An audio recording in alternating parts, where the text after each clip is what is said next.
विज्ञान की अनकही कहानियाँ। आइए हम सुने विज्ञान की अनसुनी कहानियाँ।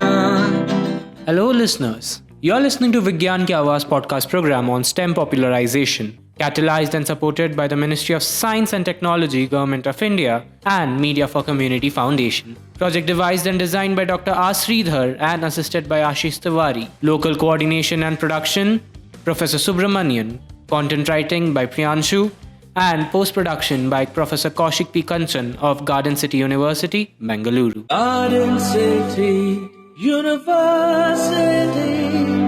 conquer we shall all adversity. GCU,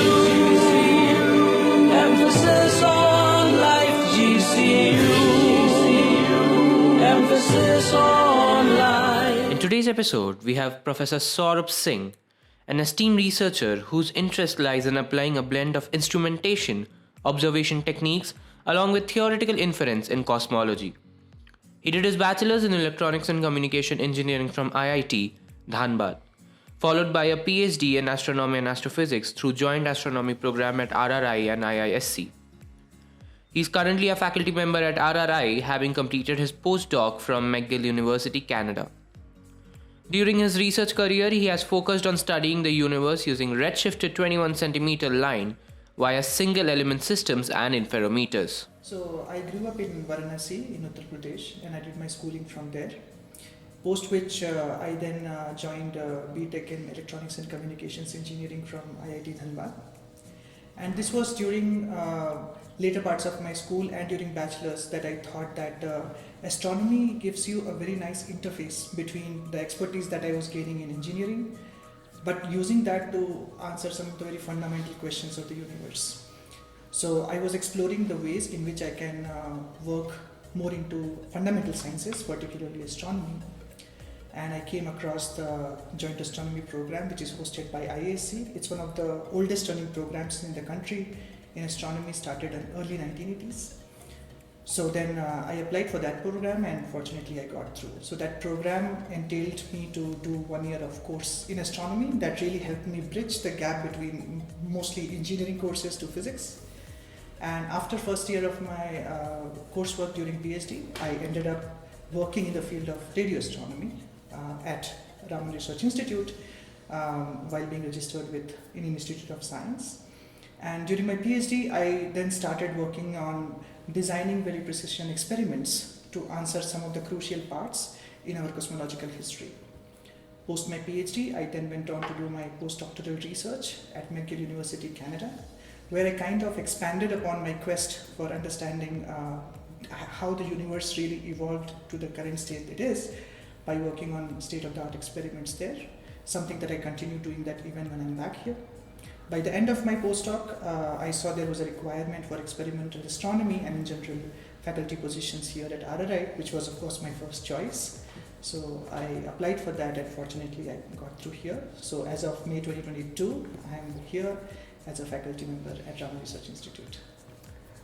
Usually for an IITian to become a researcher is a very what you call a rare thing, because once you get into JEE exam and become a BTech, most of the IITians aspire to go to US or some kind of hi-fi jobs. They don't have the patience to do the research and stay back. So what instilled you to take a different path from a normal IIT boy? Right. No, that's a great question, and I think it's part of the training right from the childhood, where the family environment was such that I would be encouraged to learn a little about the universe, astronomy, and when people saw that I was really interested in it, they really encouraged that behavior. So entering into engineering, I think I already had that training of being more excited about fundamental sciences and conducting research in those areas.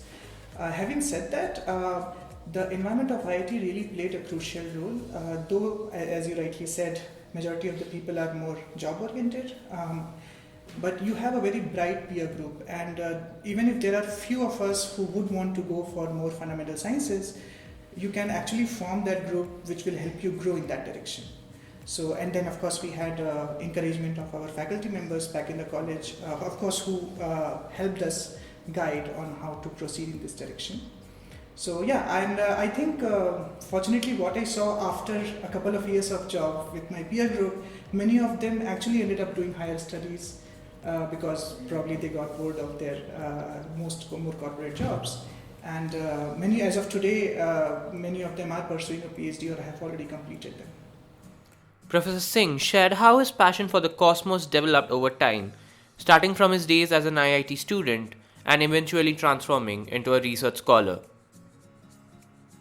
He then went on to differentiate between astronomy and astrology, addressing the common misconceptions and explaining scientific foundation of astronomy. Yeah, so astronomy is basically everything celestial. So you can start looking at, for example, the nearest star, sun, and try to understand different processes, and we can take this forward to stars, to galaxies, to clusters of galaxies, and eventually universe. And this is a very scientific method, a very traditional scientific method, where you have a hypothesis about the problem that you're working on. You conduct experiments, gather data, and try to then test your hypothesis and then arrive at the inference, right? And then you can also make predictions that based on my understanding, if I go and observe A, I will see B. And that, I would say, is the very crucial link that differentiates between astrology and astronomy, where you are able to make a falsifiable prediction, which is, if I'm studying a particular star and I see a phenomena, I can say that, okay, if I go and observe this second thing and I don't see it, my theory is wrong, right? So that is the falsifiability premise over which most of the scientific method is based on. Astrology is more of, I would say, a predictive science, where you look at motions of different solar system objects, and based on which you try to make some predictions about different phenomena and behavior. But in astronomy, I would say that's a more scientific method that is followed in trying to understand where we are. While in astrology, those connections that are made usually lack the falsifiability approach. Moving forward, he provided a detailed insight into his research in cosmology, discussing how scientists study the evolution of universe and uncover its mysteries. Right. No, as of now, we really don't have an evidence to support that claim from a very pure science perspective. Right. So we have made a lot of advancements in trying to study the motions of the very planets that astrologers think in terms of affecting our lives. And their motions are interesting in their own rights, because this is all governed by the principles of celestial mechanics, right? But as of now, we really don't have any proof whatsoever about how those motions are applied in astrological context. Yeah. A key aspect of his work involves building indigenous telescopes, contributing to India's efforts in advancing self-reliant astronomical research. He also spoke about Hanle, Ladakh, often referred as India's astronomer village, and elaborated on its growing importance as a prime location for astronomical observations. Right. So, as you rightly said, I work in the field of cosmology, and this is a branch of astronomy where we look at universe as a whole. So, typically when people say astronomers, the most traditional image is that, a person looking through a telescope at an object.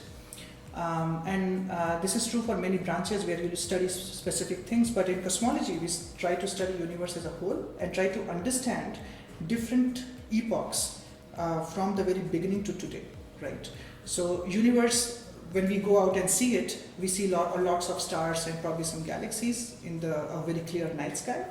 So in cosmology, the question we ask is, how did the universe come to this stage, right? So what different stages of evolution it has come through. And one of the very crucial phase, I would say, is when the very first stars and galaxies had formed in the universe, right?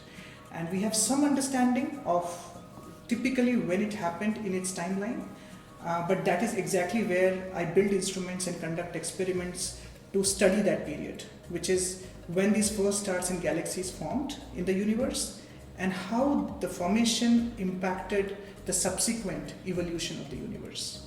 You were listening to Vigyan Ki Awaaz, a podcast on STEM popularization, catalyzed and supported by National Council for Science and Technology Communication. Government of India. Tune in for more such episodes to Vigyan Ki Awaaz on this platform and also through Spotify, YouTube and Apple Music platforms. आइए हम सुने विज्ञान की अनकही